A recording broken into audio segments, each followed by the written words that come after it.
talks followed by 6 oral presentations. The invited talks would be given by the first one by Dr. C.V. Srinivas of Indira Gandhi Center for Atomic Research, Kalpakkam, and the other by Dr. Padma Kumari, Scientist F from the Indian Institute of Tropical Meteorology, Pune.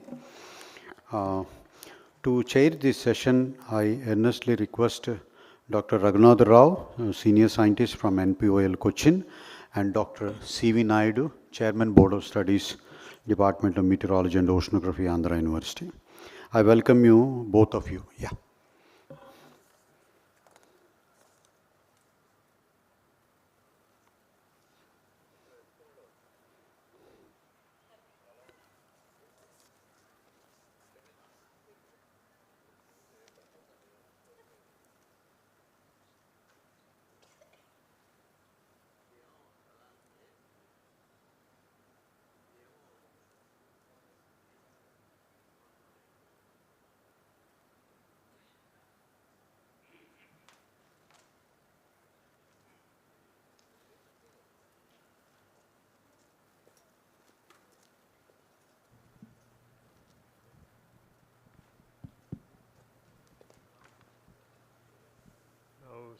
Straight to the session.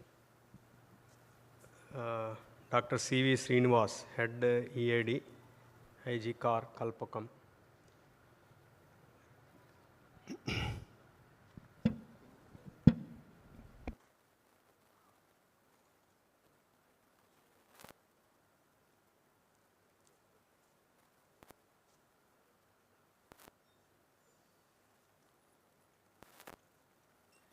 Good afternoon.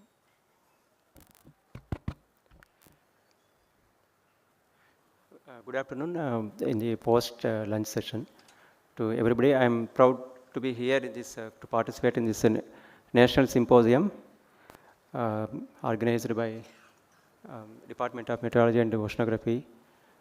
This is a very important symposium, and I am very happy to be here.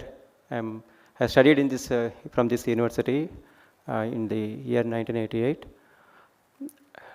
I have been working in the Department of Atomic Energy, Indira Gandhi Center for Atomic Research, Kalpakkam. So I would be presenting on urbanization impacts on mesoscale circulations and extreme weather events. I would recall the morning presentations and talks where many climate phenomena, urbanization impacts have been discussed. And it has been mentioned by the former Director General of IMD that some of the studies in US by Dr. Niyogi and all have pointed out that there is more incidence of rainfall over the urban areas, and it is due to warming and related convection. So I'll touch upon those aspects also here. As you are aware, our climate system is highly non-linear, interactive, involving a lot of physical processes. It is a huge fluid dynamical system, which is not a controlled fluid, but it is also not a, but it is not also a finite fluid, but it is bounded by several boundary effects, and these interactive phenomena have to be properly studied in order to understand any particular event or the climate in as a whole. The most important so now we have a lot of environmental impacts starting from the increase of the greenhouse gases like water vapor, CO2, methane, and also the ozone and nitric oxide and other chlorofluorocarbons, etc., which are leading to the global warming. Second is human activities like the urbanization, industrialization, deforestation, public transport, land use changes, etc., which are all leading to changes in the surface of the Earth's surface. And added to that, we are also emitting a lot of pollutants into the atmosphere, and which is leading to adverse air quality to the human health as well as the global environmental aspects. And all these are caused by the human activities. So they are closely connected to the human activities within the lower region of the atmosphere called the boundary layer. the word boundary layer is actually borrowed from fluid dynamics, where it is applied to the control volumes, and a parameter called the wall parameter is taken into consideration in the control fluids. But in the case of atmosphere, it is not a rigid boundary, rather it is an interactive boundary. And we have a layer extending up to a height of 2 kilometers during the convective daytime, caused by mainly the warming due to the solar heating from the surface, and also the shear of the winds due to the surface roughness and aerodynamic factors.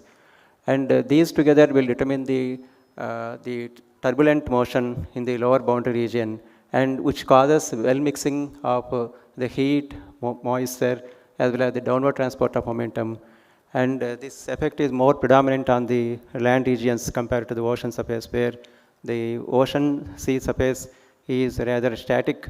It has a huge thermal heat capacity, and so it is more or less uniform, whereas it is highly dynamic in the case of land region.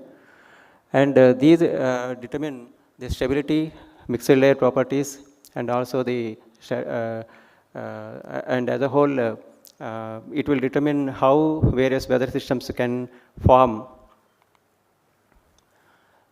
And these changes are connected closely to the land surface, where the solar radiation, shortwave energy is received by the Earth's surface, which gets split up into various components like sensible heat flux, latent heat flux, moisture, and then which are also controlled by the amount of soil moisture present, and also the plant canopy effects, which control the transport of these properties into the higher regions.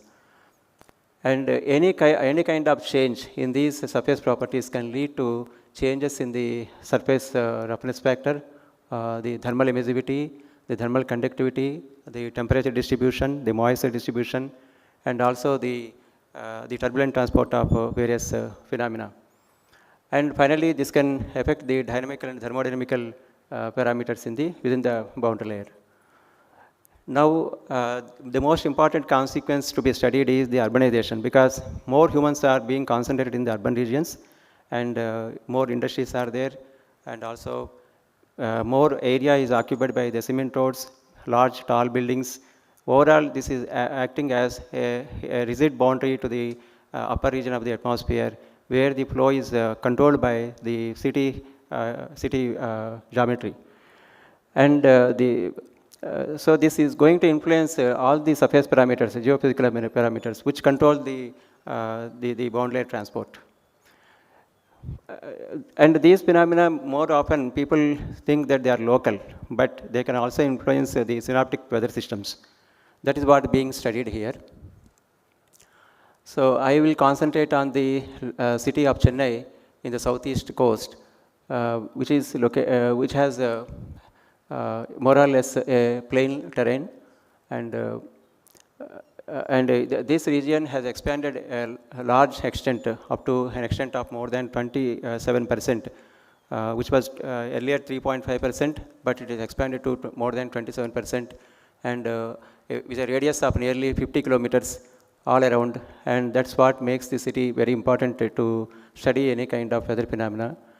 And because it is a coastal city, it also has a land-sea temperature contrast, and there is a thermal circulation, thermally driven circulation, mesoscale circulation, sea breeze, and this is influenced by the land-sea temperature contrast. And the recent expansion of the city, that is in the last 2 decades, also influences these phenomena. So this is the area of the city in 1993, you see. The left side will shows the area of the city in 1993, and the right side area in 2013. And the building geometries have increased up to an extent of 160 meters height, and because of that, the flow also got modified.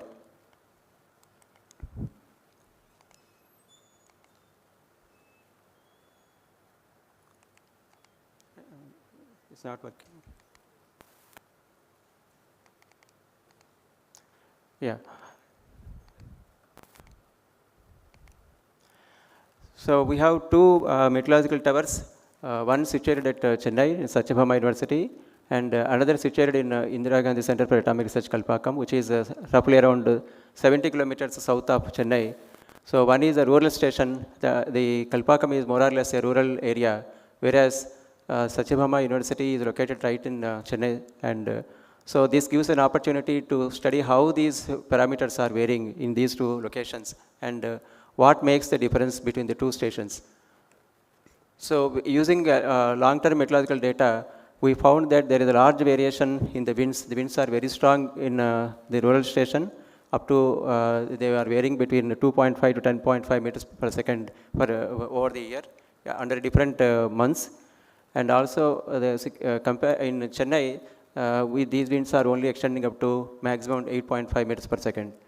And if you study the average temperatures, the temperatures are varying 28 to 32, whereas in the case of Chennai, it is 32, 34 degrees, almost 2 degrees higher in Chennai.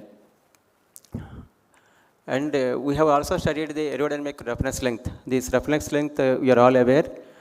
This is the roughness caused by the surface objects to the flow, and there is a the height at which the wind becomes zero is the zero dimensional parameter, and this reference length was also calculated based on the long-term data, and this shows that the parameter varies between 0.5 to almost 1.5 meters under different seasonal conditions, under different flow conditions. In for example, northeast monsoon, it is highest up to varying going up to a value of more than 1.5. And the effect of this aerodynamic parameter is it will influence the wind profile in the boundary layer. So we have conducted a series of simulations to study the aerodynamic, the urbanization impact on the mesoscale circulations, and also extreme rainfall events. So 4 fair weather cases we have considered, one including less urbanization corresponding to 1993, and the present urbanization, that is 2013 and later 2015 also.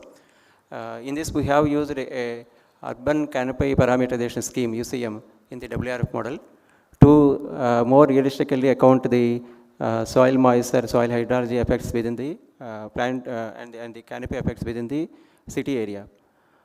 So you can see that the simulated temperatures are more in the case of urban compared to the no urban, and the no urban is almost 2 degrees lower, particularly in the night time.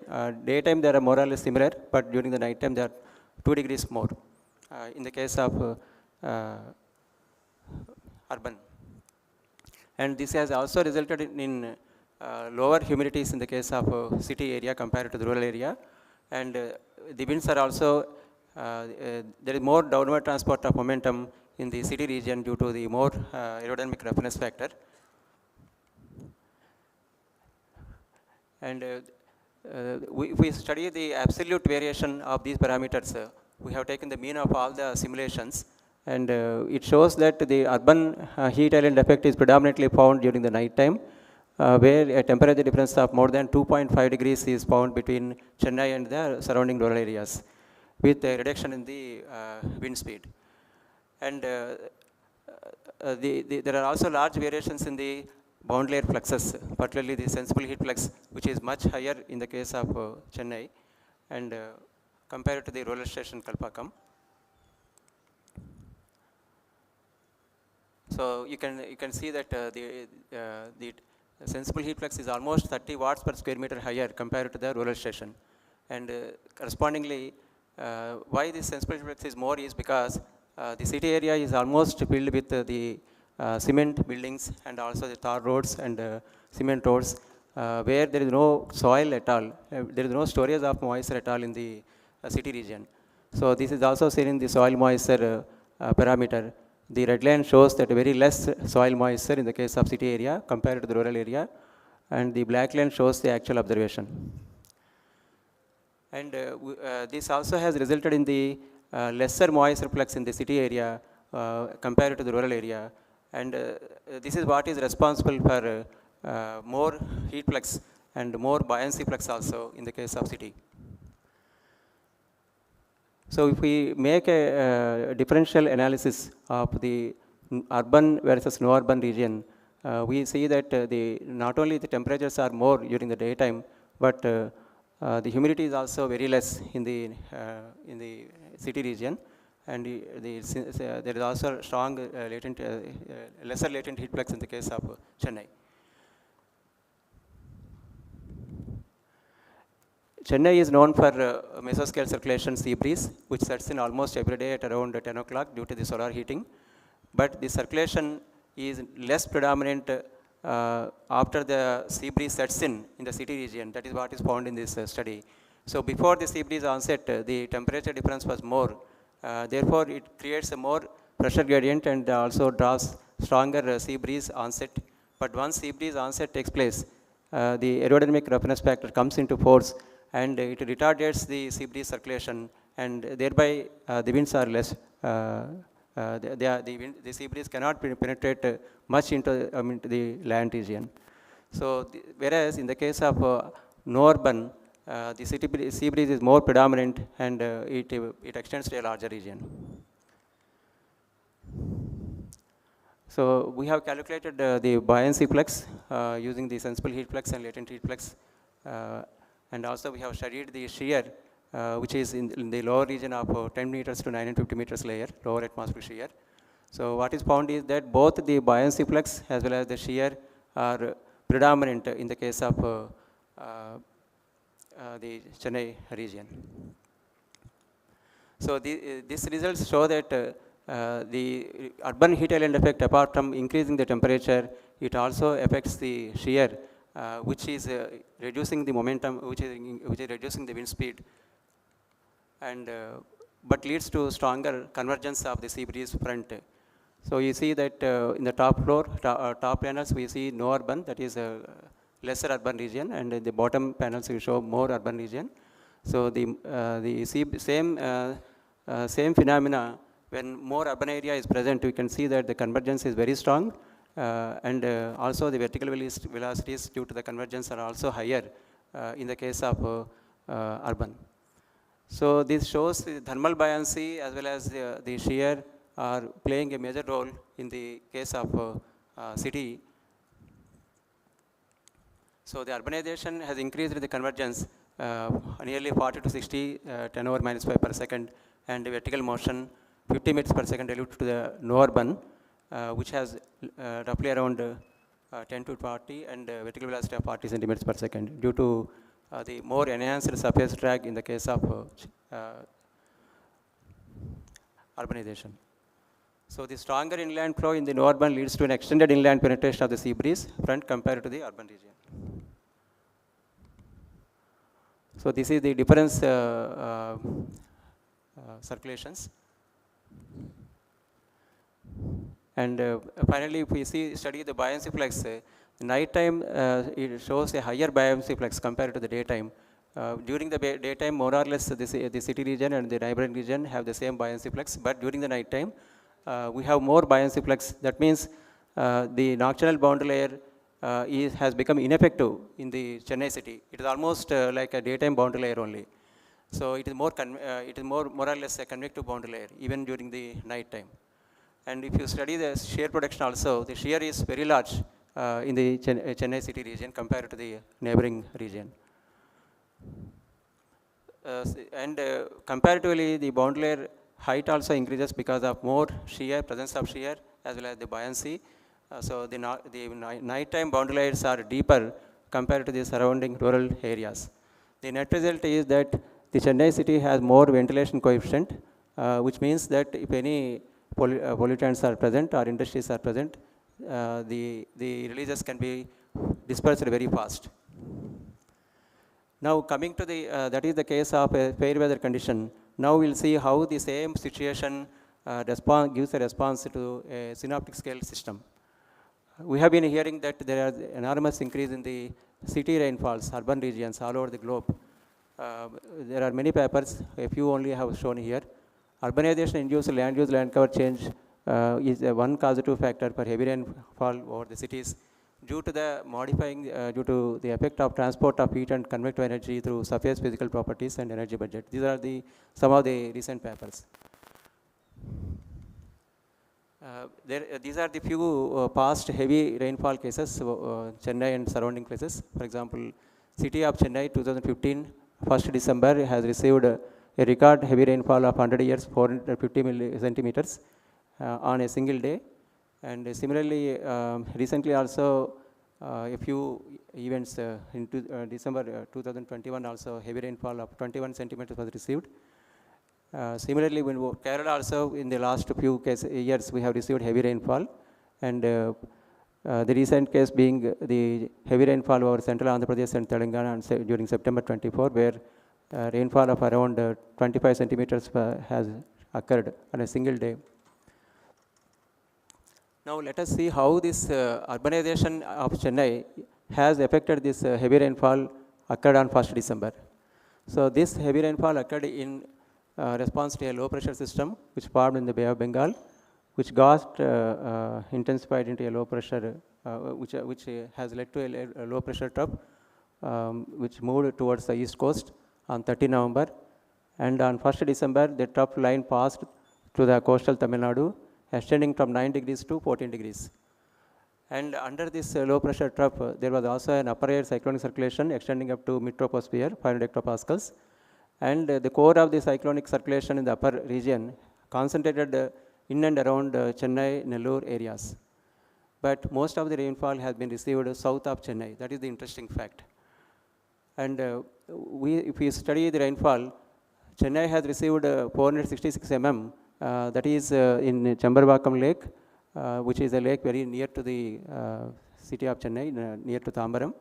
And the southern regions like Kalpakkam, they have received 280 mm.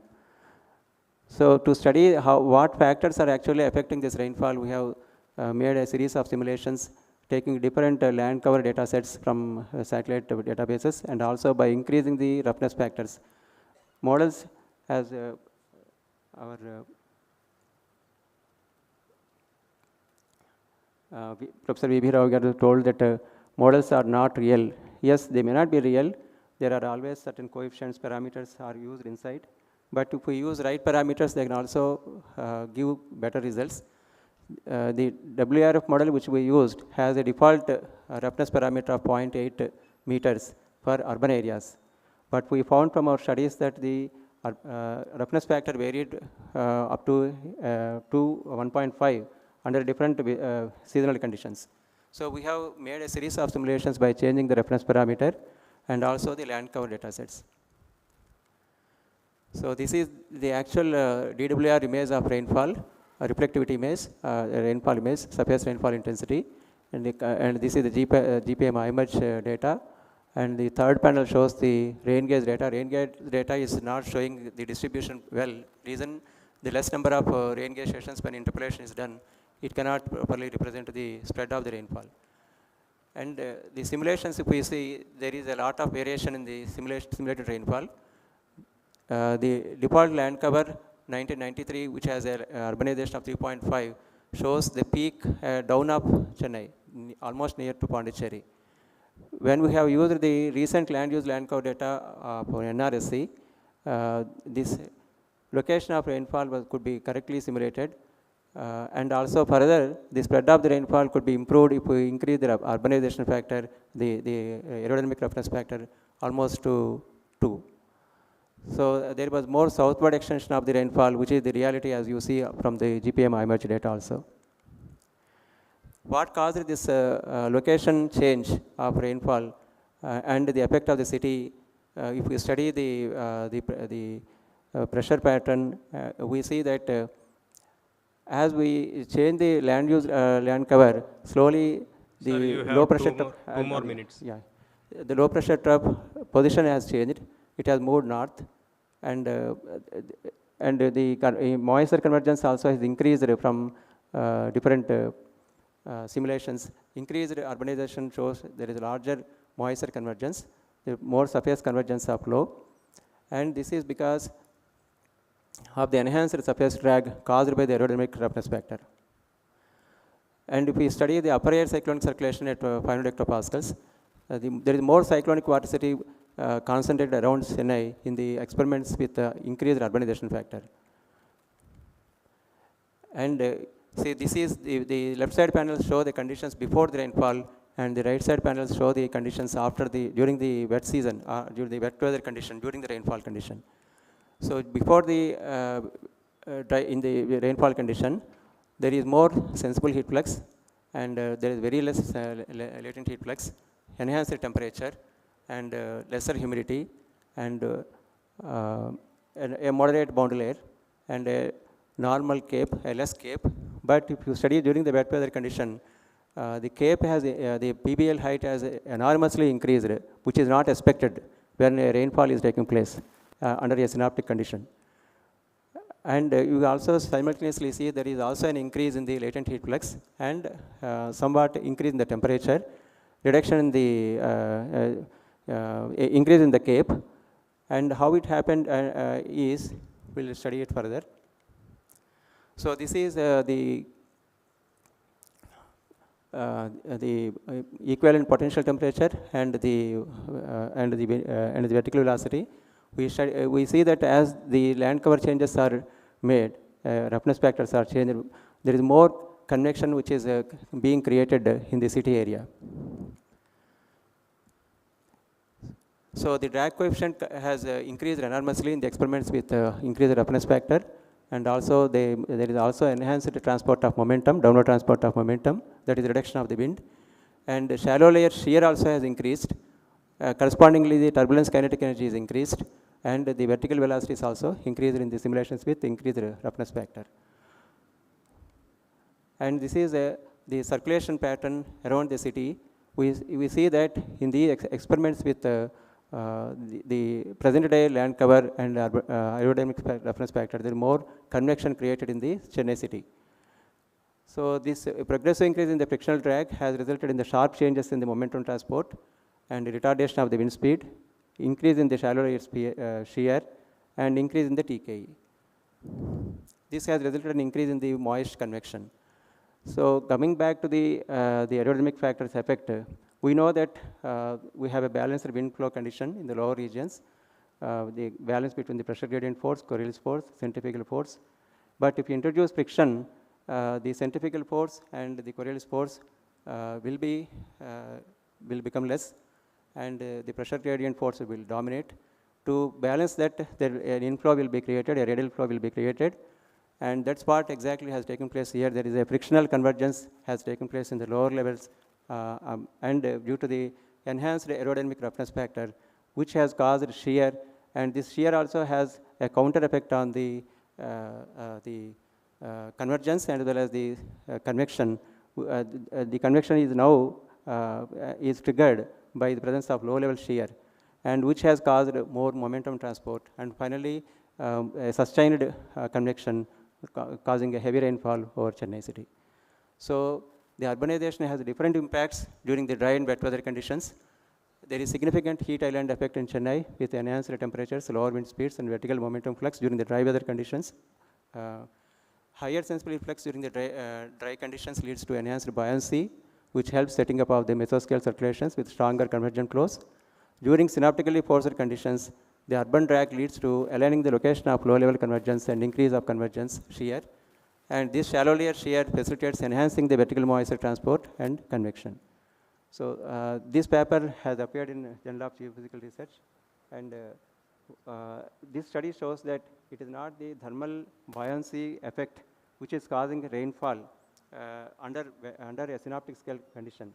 Rather, it is the interaction of the synoptic scale system with the city area in terms of the enhanced drag coefficient and then momentum transport, shear. All these are causing the system concentrated near to the city area and giving more rainfall. Thank you. Thank you. I thank the organizers for giving me this opportunity. Dr. Srinivas sir, very senior scientist, from IGCR. So he had given a very humbly that paper. It's a complete paper on the urbanization and the extreme events, that most compact, most contemporary problem. I invite some questions from the audience.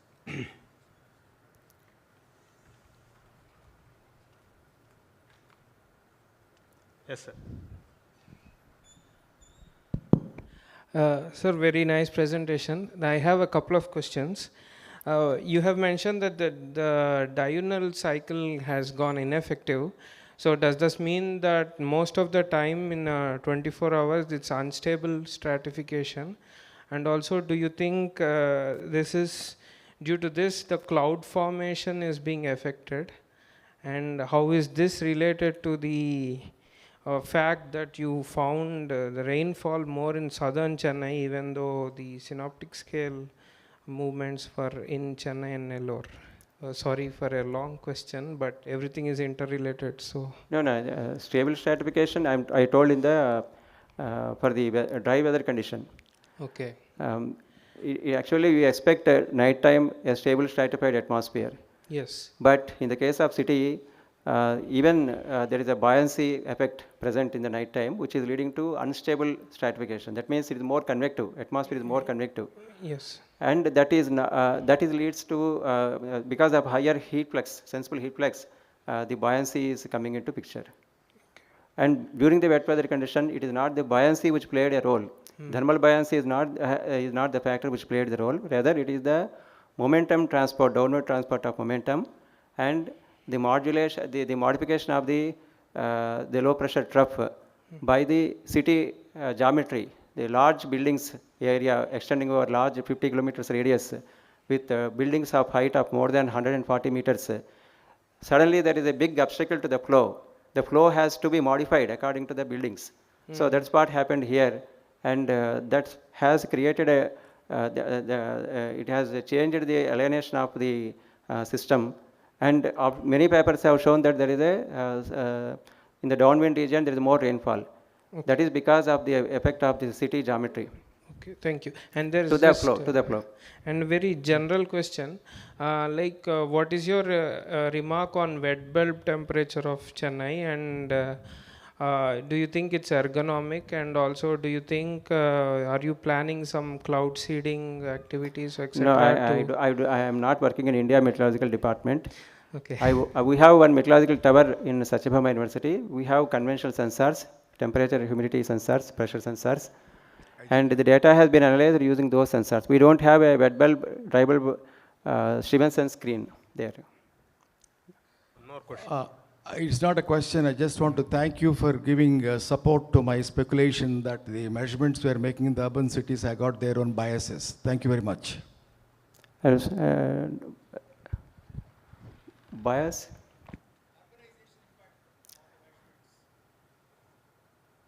Yeah, but measurements are always true. True, but they have inherent contribution coming from the urbanization. That's what is the truth. The observation shows the truth. Yes. Thank you. Yes, thank you. Thank you, sir. If there are no questions, I thank the organizers once again to give this opportunity.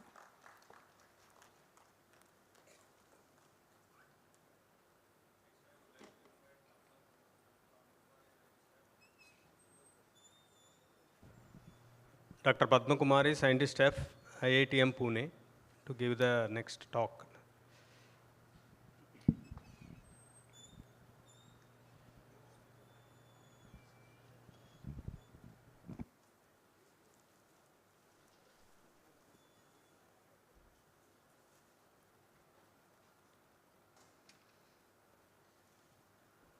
Yeah, good afternoon all.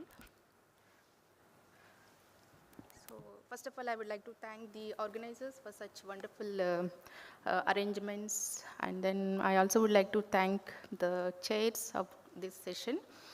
So my topic is on aerosol cloud radiation interactions and observational facilities available at IITM, Ministry of Earth Sciences.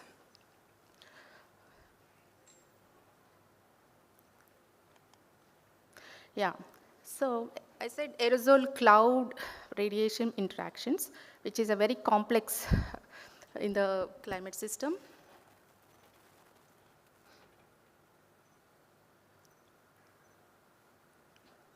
So what is an aerosol, and how are they produced?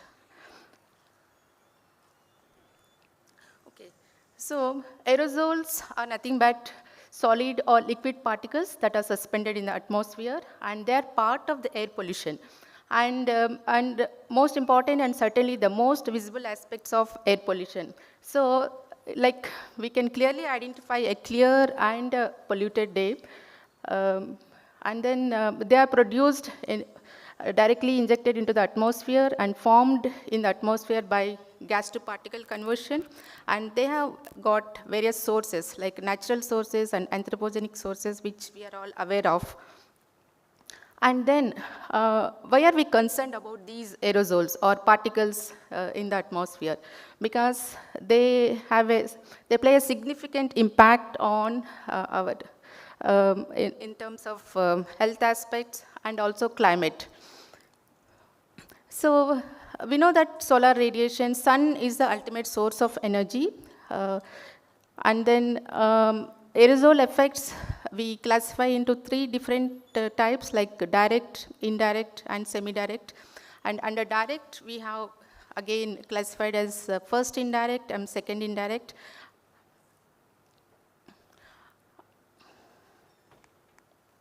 Yeah, so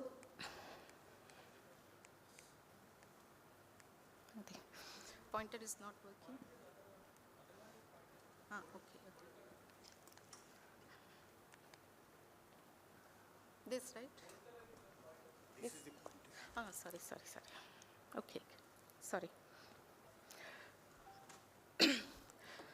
So these particles, we know that lower atmosphere is covered with a blanket of, with a thick blanket called air pollution, and then they interact with the incoming solar radiation, and they absorb, scatter, and then transmit part of the radiation to the surface. And then this is called a direct effect. And aerosols also affect the climate indirectly through clouds. And this is the more complex in the climate system. And then this is the trend. This is a picture I got from Satish et al., which shows this is based on observations, which shows the increasing trends in aerosol optical depths as well as the black carbon. And the recent decade shows the trends in a different way. At some places, the concentrations are decreasing. At some places, they're still going on increasing.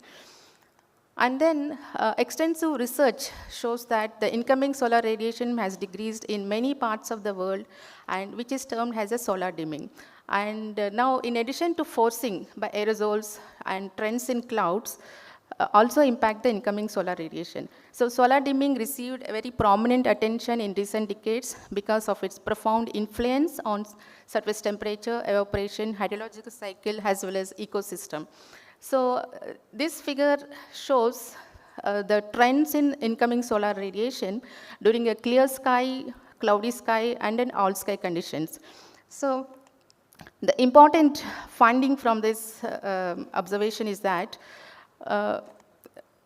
the rate of dimming is found to be, that is the rate of solar dimming is found to be twice as large during the cloudy conditions as compared to that during the clear sky conditions.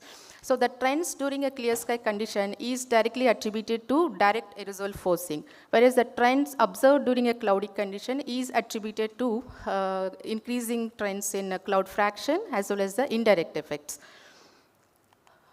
And then this is one case study I brought here to show the impact of the dust aerosols on the surface observations. So we can directly see how the surface optical depths have changed due to the impact of this dust storm event, which took place in March 2012. And simultaneously, the radiation, surface measuring radiation in terms of direct, diffuse, and total radiation. These are all localized effects which we could capture from the surface observations, and these events will be missed out in the satellite or reanalysis and other data sets. And this is a famous schematic which explains aerosol cloud interactions. And here we see that this is, of course, the direct effects which comes from scattering and absorption of incoming solar radiation. And this is in pristine conditions, how the cloud looks like. And in case of polluted environment, due to increase in droplet number concentration increases with increase in aerosols, because the aerosols act like a cloud condensation nuclei and therefore multiply the droplet concentration. And this is called the first indirect effect. So in this case, the cloud brightens and more radiation is reflected back. Whereas, and then the second effect would be these aerosols will further lead to decrease in precipitation efficiency with increase in aerosol concentrations. So that it leads to drizzle suppression and increased cloud optical depth and also increased cloud lifetime.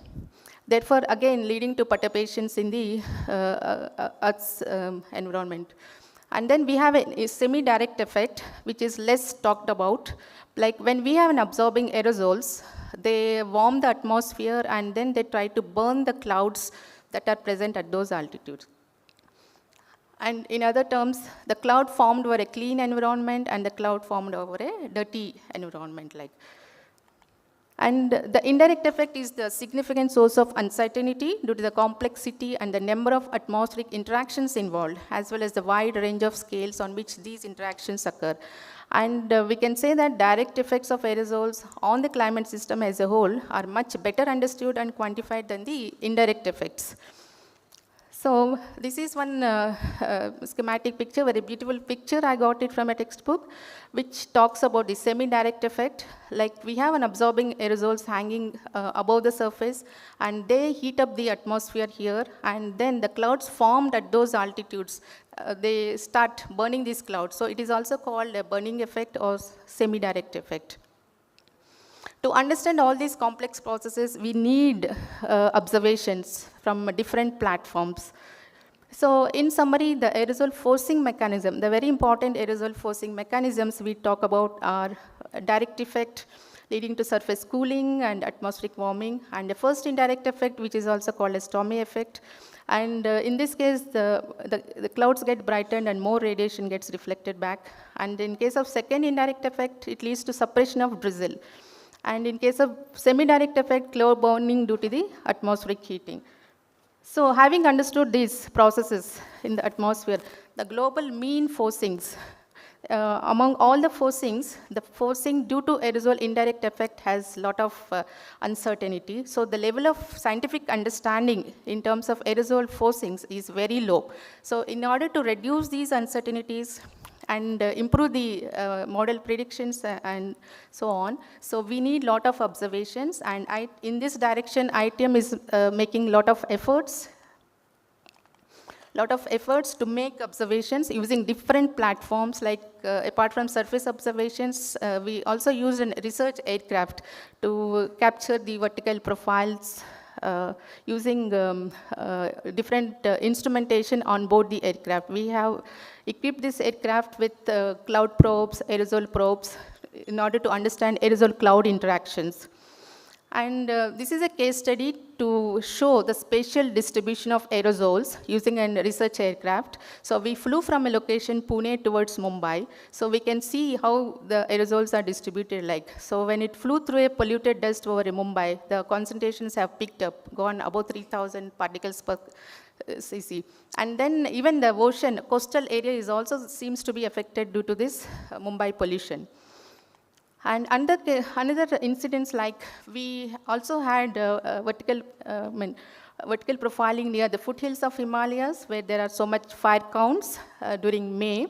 And the research aircraft flew through this flume, and then we could very clearly see the enhancement of aerosol layers just above the ground, and they got stagnated at about 2 to 3 kilometers, and sometimes another layer from 4 to 5 kilometers, and they remain suspended there for a long time. And this is a picture from satellite with the LiDAR onboard satellite Calypso. From this, we just understand the high concentrations in the boundary layer. However, this information is very crucial, and such information we get only from the airborne observations. And then again, we moved on further to monsoon. During monsoon, May, June, July, and August, here also we found high concentrations in the boundary layer. Even after washout, the aerosol started building up because due to continuous human activities.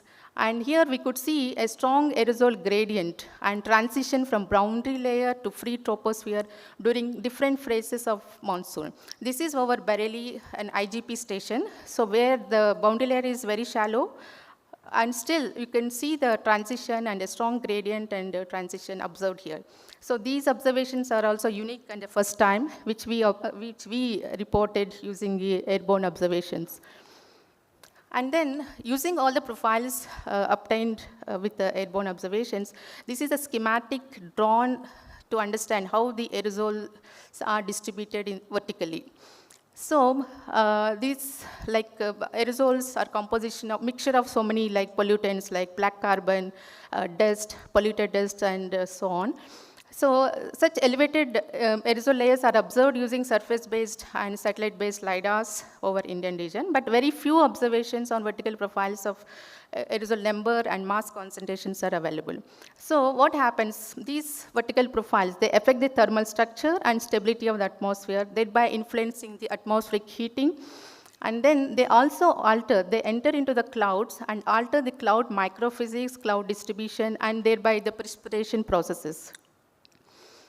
So to understand, in the clouds formed above these aerosol layers, what happens to the microphysics and how do we get those observations? How do we understand that? So we, as I told, the aircraft is equipped with cloud probes also. So we flew through the cloud at different segments vertically up in order to understand the changes taking place in the microphysics. So this is the flight track which we climbed throughout this cloud and measured the droplet number concentration, droplet spectra, radius of the cloud droplet, as well as liquid water content. And this shows that this is the drop size distribution at different altitudes from the cloud base to the top of the cloud. And it shows that its drop size distribution is very narrow. And this is a threshold, and it is below this threshold level. So if the drop size distribution spreads, then cloud drop will convert into a raindrop. And this is the number concentration. Number concentration is very high, and at the same time, the size will be very less. So it is not efficient to precipitate. This is called the indirect effect. And also, due to the presence of the aerosols at reaching to higher altitudes, the ice processes also affected. These are the observations from the aircraft measurements, which resembles the same like a textbook features like. And during weak monsoon, the size distribution looks something like this. The peak is below the threshold level, and during normal monsoon, we see a spreading of this, and the cloud is well developed and it is ready to precipitate. And then from all the observations, what we conclude is more the aerosols and the more the cloud droplets, and the cloud has to grow deeper and deeper for the cloud to precipitate.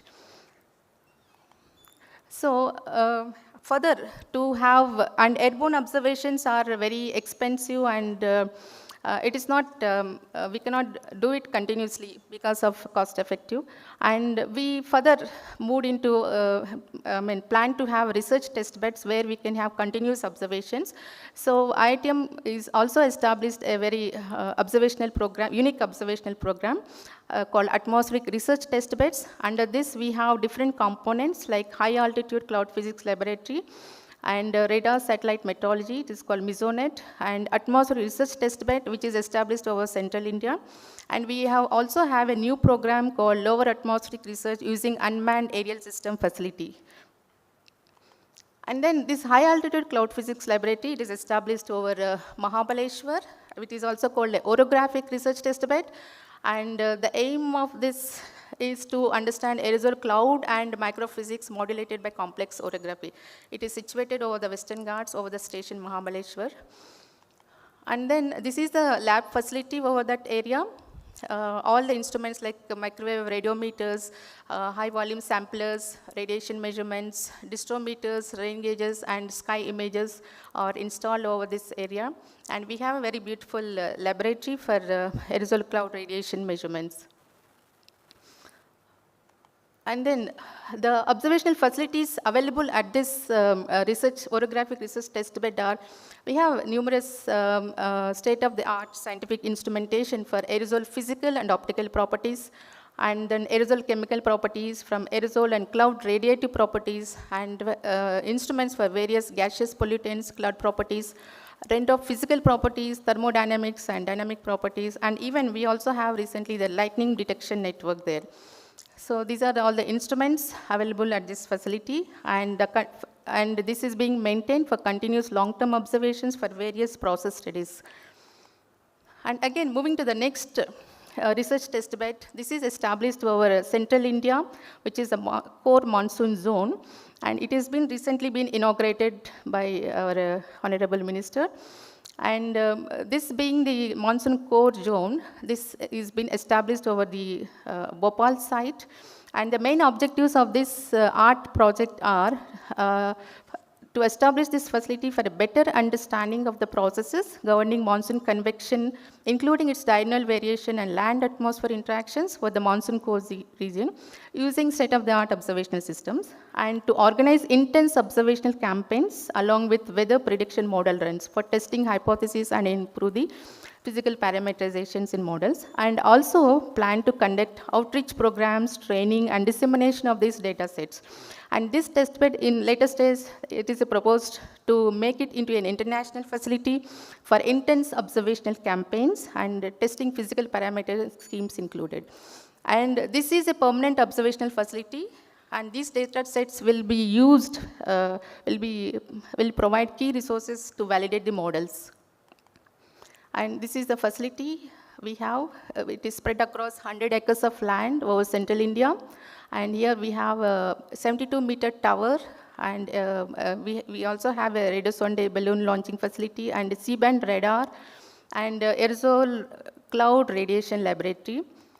And then these are all the instruments equipped at this. Around 35 instruments are proposed to be installed over that area. And this is, we also have a suite of radiation sensors at this facility for studies like energy budget. And these are all the sophisticated instruments installed at that facility. And we also had a training program at that location.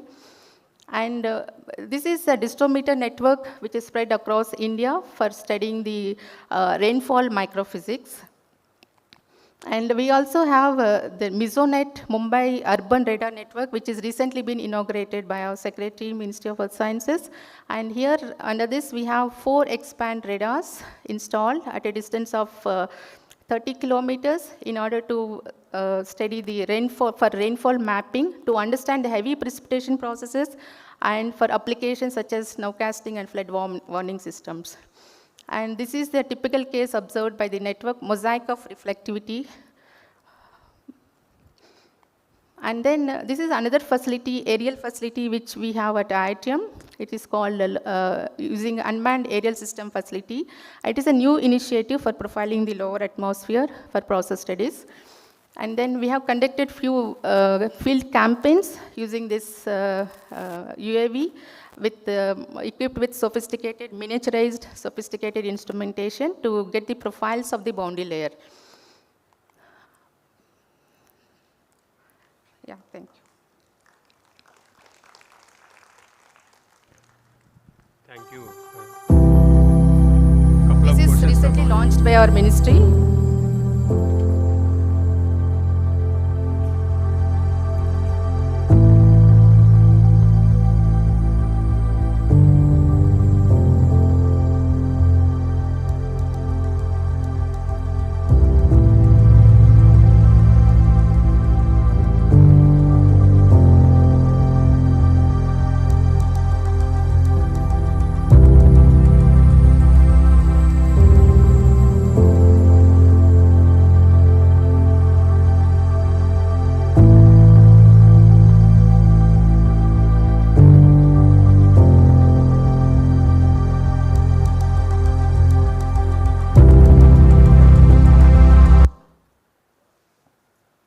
Yeah, thank you. Thank you, madam. I invite one or two couple of, please, one. Yes, yes.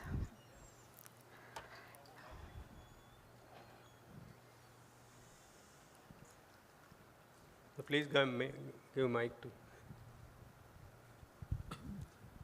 It's a wonderful, important seminar, and the study of aerosols is a important, although very complicated affair, I think, because one of the things probably you did not mention is the so-called anthropogenic aerosol.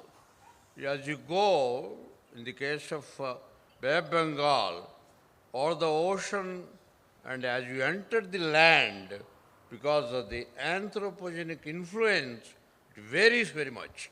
And also, yeah, so the so-called anthropogenic aerosol, I don't know, you may be knowing much better than me. I only know that there is something like anthropogenic aerosol. Yes, And sir. one more thing, in the case of radiational effects, the cloud droplets are spherical and simple from the viewpoint of the theory, whereas aerosols are, because of their shape, highly complicated, and from a viewpoint of the scattering and using the theory becomes very complicated. Although net effect I think is cooling. Am I right? Yeah. So these are some of the things it comes to my mind. Particularly, can you comment about anthropogenic aerosol? Because as the monsoon depressions, tropical cyclones over the Bengal move from south to north, it becomes very different, and the anthropogenic aerosol become very important. Thank you. Yes, sir. Yes, sir. Aerosols, I mean anthropogenic only. Nowadays, we, compared to natural aerosols, we usually observe anthropogenic aerosols only. Aerosols, whatever I talked about, it is with respect to anthropogenic aerosols. So, to understand different cases, we need more observations. That is one point, like. And with respect to, I mean, experimental as well as lab facilities are also needed to understand various processes. Yes, sir. Yes, sir. Thank you. There are no more questions. Thank you, madam. Thank you very much for a Yeah, wonderful thank talk. you. Thank you. Now I invite K.C. Gowda, Senior Principal Scientist, CSR, Bangalore.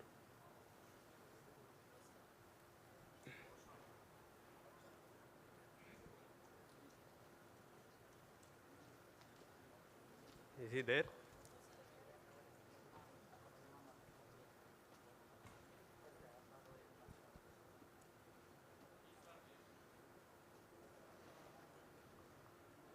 No. Okay, then we will move on to the theme. Talks are over, invited talks.